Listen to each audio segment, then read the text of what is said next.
Class 11th के सभी विद्यार्थियों, आज मैं आपको बायोलॉजी का एक ऐसा पेपर बताऊंगा ना जो परीक्षा हाल में आप पर नंबरों की बौछार करा देगा।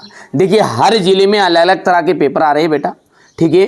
तो हर जिले का पेपर मिल पाना संभव नहीं है, इसलिए मैं आपको ऐसे सिलेक्टेड क्वेश्चन मैंने इस पेपर में ऐड किए। मॉडल पेपर है लेकिन बड़ा ही दमदार है। बार बार कह रहा हूँ बेटा, दमदार का मतलब ये है कि बड़े ही सिलेक्टेड क्वेश्चन, इससे आपको अनुभव हो जाएगा कि किस तरह के क्वेश्चन आपके एग्जाम हॉल में आ रहे हैं। चलिए, तो देर किस बात की है, फटाफट से अपन शुरू करते हैं। वहाँ कोशिका अंग जिसमें डीएनए पाया जाता है।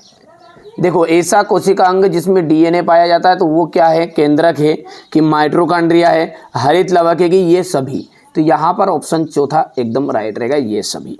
स्टार फिश किस संघ का जंतु है? इकाइनोमेर्टा। प्रकाश संश्लेषण में कौन सा प्रकाश परास सबसे अधिक प्रभावशील है? लाल रंग का। तंत्रिका ऊतक की इकाइयाँ होती है तो तंत्रिका कोशिका क्या जाएगी? तंत्रिका कोशिका। किसमें पुष्प एक लिंगी होते हैं? देखो, खीरा जो होता है ना, ककड़ी जिसे अपन कहते हैं खीरा, उसमें पुष्प एक लिंगी होते हैं। मैंने कहा ना, आपको एक अनुभव हो जाएगा कौन कौन से क्वेश्चन आ रहे हैं, ठीक है। बढ़िया से आप तो तैयारी करो बेटा, है ना, बस, ठीक है। एक बीजपत्री में प्रारूपी संवहन पुल होते हैं, बाहिर फ्लोएमी। इसके बाद में यहाँ से आप देख सकते हैं, ये हमारे इंग्लिश मीडियम वाले बच्चों के लिए रहेगा, हो गया। यहाँ से आप देखना है ये, ठीक है। चलिए, इसके बाद में आगे बढ़ते हैं। तो नग्न बीज वाले पौधों के समूह का नाम क्या है? तो जिम्नोस्पर्म आ जाएगा। तंत्र की उत्पत्ति बहिर्चर्म से होती है। क्रेब्स चक्र माइटोकॉन्ड्रिया कोशिकांग में होता है। पक्षी वर्ग की हड्डियां खोखली होती है। कीटों में श्वसन ट्रेकिया के द्वारा होता है। स्टार फिश में आरी सम्मिति होती है। यहाँ से बात करें क्वेश्चन नंबर 2 की, तो ये आपको देखना है ध्यान से। पहला है ऑक्टोपस। ऑक्टोपस का जाएगा कटकीय प्लेट। क्रेब्स चक्र माइटोकॉन्ड्रिया। सेल्यूलोज का जाएगा पॉलीसेकेराइड।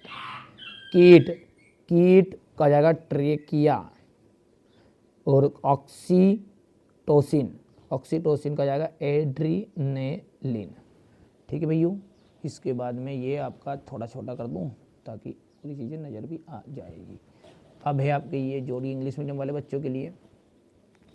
गुणसूत्र किन किन पदार्थों से बने होते? कर लो, ठीक है। गुणसूत्र किन किन पदार्थों से मिलकर बने हैं? डीएनए, आरएनए एवं प्रोटीन।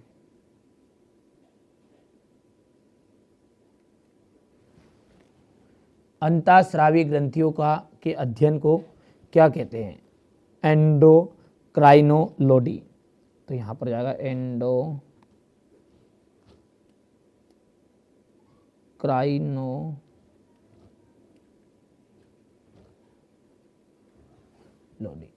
द्विखंडन क्रिया किसकी है? द्विखंडन क्रिया है आसूत्री विभाजन की।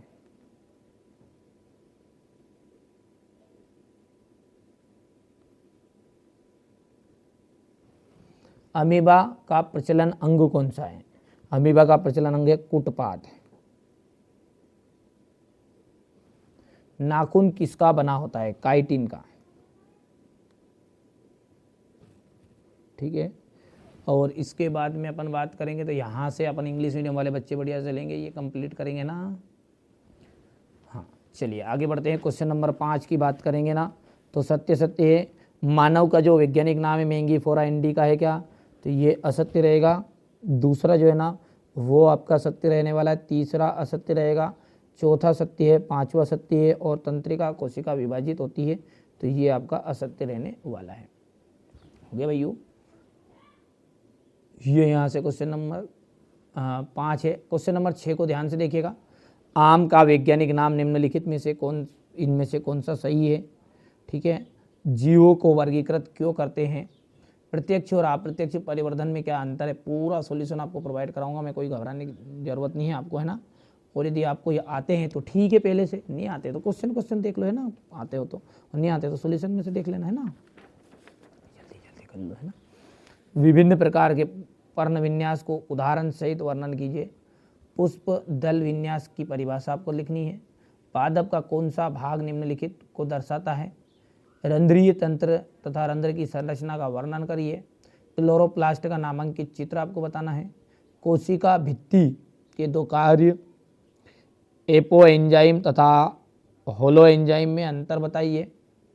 वृहत अणु क्या है? उदाहरण देना है। क्वेश्चन नंबर 12 देखिए, पहाड़ पर चढ़ने वाले व्यक्ति की श्वसन क्रिया पर क्या प्रभाव पड़ता है?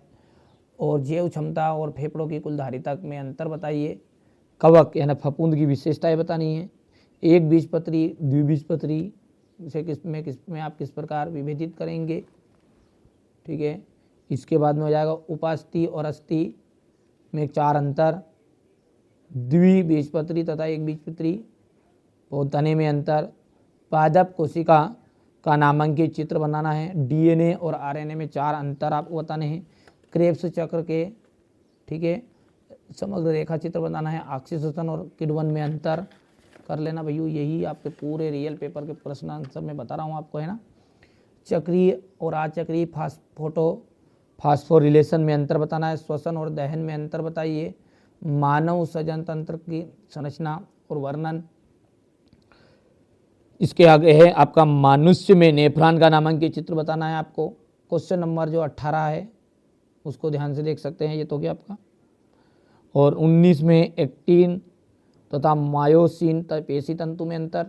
पेशी संकुचन के प्रमुख 4 चरणों का वर्णन कीजिए। मेरुरज्जु के अनुप्रस्थ काट का नामांकित चित्र आपको बताना है। और टेस्टोस्टेरोन के प्रमुख कार्य लिखिए। बट जो रियल पेपर है ना, मैंने अधिकतर इसमें फंसा दिया है, बाकी सेट बी सी 2 पेपर और हैं, इनमें आपको मिल जाएगा। सामने नहीं बता सकते, आप खुद समझदार इतने, तो एमपी बोर्ड की नज़र से हमें बचना पड़ेगा। बिल्कुल देंगे, रियल देंगे, जो होगा निपटेंगे, पर सामने नहीं बता देंगे। नहीं है क्वेश्चन नंबर 18।